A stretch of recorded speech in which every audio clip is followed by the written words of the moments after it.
Ayan mga kagala, nandito na tayo ngayon sa campsite ng Mount Tagapo. Tirik na tirik yung araw pero para tayong Malabatanis, ang ganda ng lugar dito.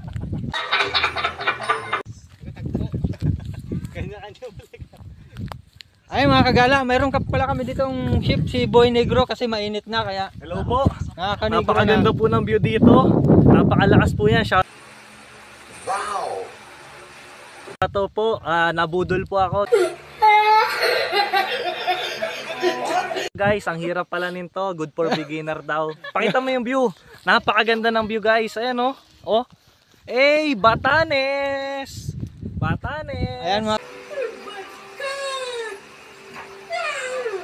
kagala, nahawaan na, mas gala pa pala sa akin to. Oh, hey. Kagaling na ng galaan din, tapos nabudol, ayun, gumala ulit.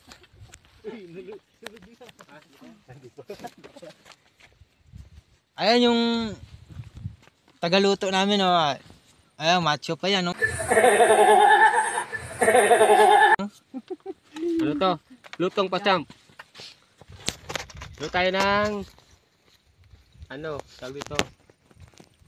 Karninas. Ayun, karninas na lutuin namin mga kagala kasi ayun, kakagala, ayun, naghihirap na tayo.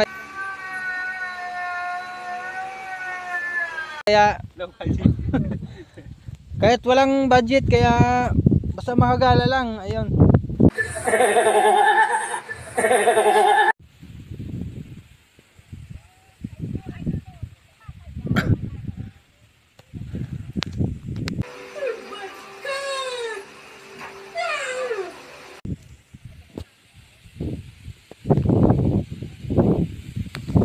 Ayun mga kagala, nakita mo, ang ganda ng view dito mga kagala. Mga ilang minuto pa ba tayo punta dun sa pinakasummit ng Mount Tagapo. 5